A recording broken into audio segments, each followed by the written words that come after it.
Senior صحافی اور تجزیہ کار جاوید چودھری کے مطابق میرے دوست کو اس کی پھوپھی نے پالا تھا۔ پھوپھی دنیاوی لحاظ سے بدقسمت خاتون تھی۔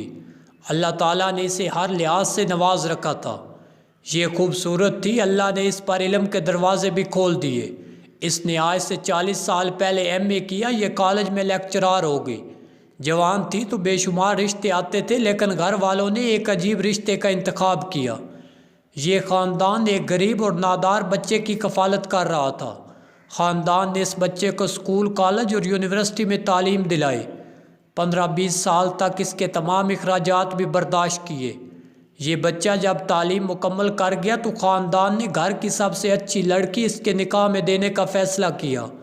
یہ فیصلہ اس لیے کیا گیا کہ یہ بچہ ذہین تھا اور خاندان کا خیال تھا وہ اگر ان کے گھر میں بیاہ گیا تو اس کے لیے ترقی کے راستے کھل جائیں گے۔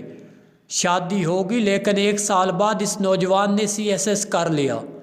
وہ پولیس سروس میں آ گیا۔ نوکری ملتے ہی اس نے خاتون کو طلاق دے دی۔ یہ شخص حقیقتاً حضرت علی کی اس قول کی عملی تفسیر تھا۔ آپ نے جس میں فرمایا تھا تم جس پر احسان کرو اس کے شر سے ڈرو۔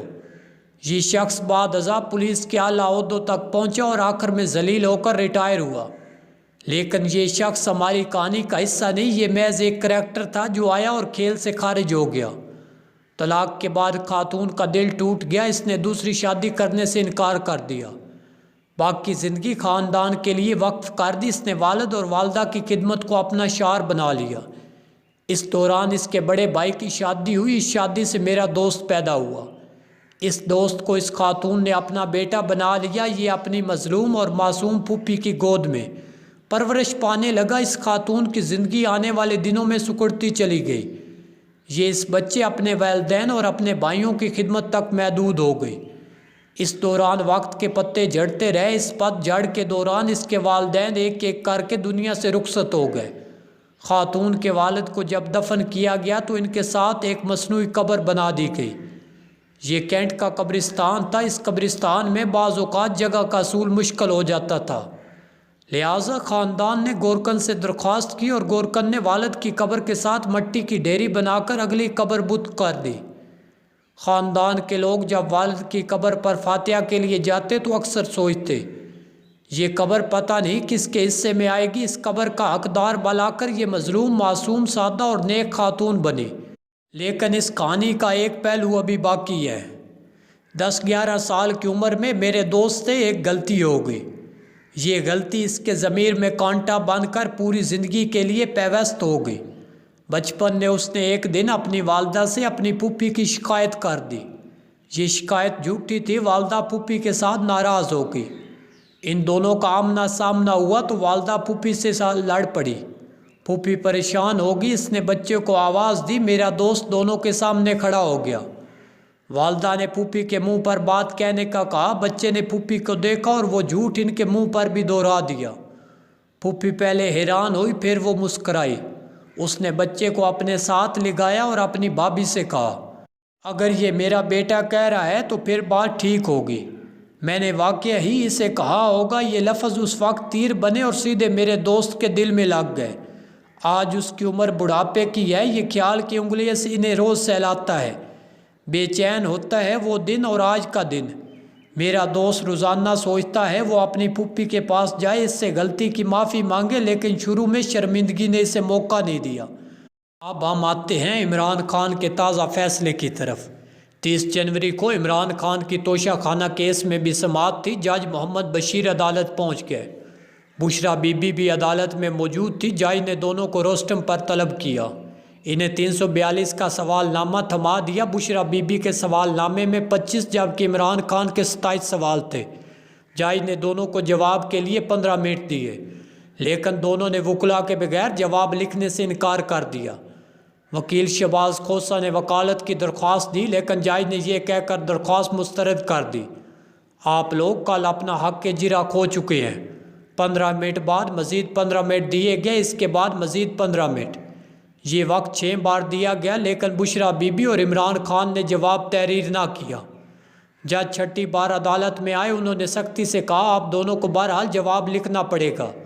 آپ یہ کام جتنی آسانی سے کر لیں گے آپ کے لیے اتنا اچھا ہوگا۔ ورنہ آپ اپنا یہ حق بھی کھو بیٹھیں گی۔ عمران خان اور بشریٰ بی بی نے شہباز کھوسہ کی طرف دیکھا۔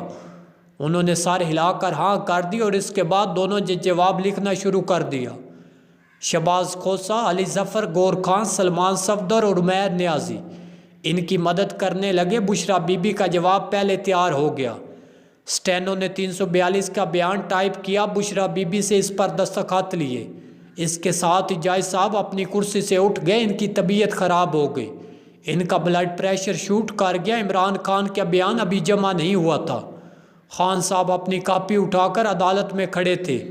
اس دوران ڈپٹی سپرنٹنڈنٹ واپس آیا۔ اس نے اعلان کیا سماعت کل صبح 9 بجے تک ملتوی ہو گئی۔ جج صاحب کا حکم ہے کل صبح 9 بجے دونوں ملزم عدالت میں پیش ہوں گے۔ خان صاحب کا 342 کا بیان مکمل ہوگا۔ 30 جنوری کو جیل میں لیڈی پولیس کی اضافی نفری موجود تھی۔ اس سے محسوس ہو رہا تھا توشہ خانہ کیس کا فیصلہ بھی آج ہی ہو جائے گا، جس کے بعد بشریٰ بی بی کو گرفتار کر لیا جائے گا۔ گور خان کو اس صورتحال کا اندازہ تھا، لہٰذا انہوں نے بشریٰ بی بی کو جیل سے باہر لے جانے کی کوشش کی، مگر ڈپٹی سپرنٹنڈنٹ آفتاب باجوہ نے انہیں روک دیا۔ ان کا کہنا تھا بی بی جج صاحب کی اجازت کے بغیر باہر نہیں جا سکتی۔ اس جواب سے بھی صورتحال کا اندازہ ہو گیا۔ توشہ خانہ کیس کے دوران 2 اور واقعات بھی پیش آئے۔ عمران خان نے اپنے وکلاء سے کہا تحفے مجھے ملے تھے، ان میں بشریٰ بی بی کا کوئی عمل دخل نہیں تھا۔ اگر جج بی بی کو چھوڑ دے تو میں اپنا جرم ماننے کے لیے تیار ہوں، لیکن وکلاء نے انہیں روک دیا۔ ان کا کہنا تھا جج اس کے باوجود بشریٰ بی بی کو بری نہیں کرے گا، لہٰذا آپ کے اعتراف کا کوئی فائدہ نہیں ہوگا۔ دوسرا، جب جج صاحب بیمار ہو گئے تو کمرہ عدالت میں موجود لوگ بشریٰ بی بی کی طرف دیکھنے لگے۔ انہیں بشریٰ بی بی کی روحانی طاقتوں کا یقین ہو گیا۔ عمران خان کی فیملی میں یہ بات 2 ماہ سے گردش کر رہی تھی۔ جج محمد بشیر فیصلے سے پہلے ہی موکلات کے اثرات کا شکار ہو جائیں گے۔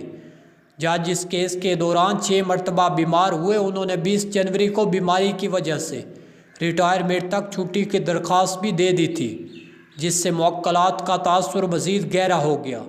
عدالتی حلقوں میں یہ افواہ بھی گردش کر رہی تھی جج محمد بشیر عمران خان اور بشریٰ بی بی کو سزا نہیں دینا چاہتے، یہ اس کیس سے بچنا اور نکلنا چاہتے ہیں۔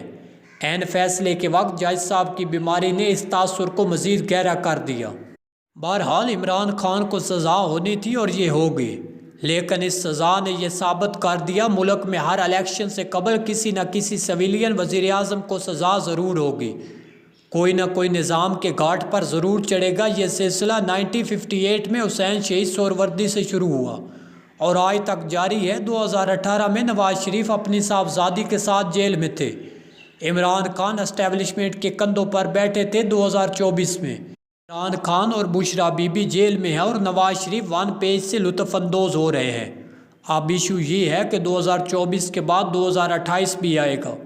اس وقت بھی اڈیالہ جج ابو الحسن ذوالقرنین اور جج قدرت اللہ موجود ہوں گے، لیکن سوال یہ ہے اس وقت جیل میں کون ہوگا؟ اس سوال میں ملک کا مقدر چھپا ہے۔ میرا خیال ہے اس بار اس مجرم کا فیصلہ آصف علی زرداری، نواز شریف اور عمران خان تینوں مل کر کریں گے۔ ان تینوں کو ایک وکیل اکٹھا بٹھائے گا، اور وہ وکیل کون ہے آپ ذرا ذہن پر زور دے کر سوچیں، آپ کو 2028 کا سینیریو سمجھ آ جائے گا۔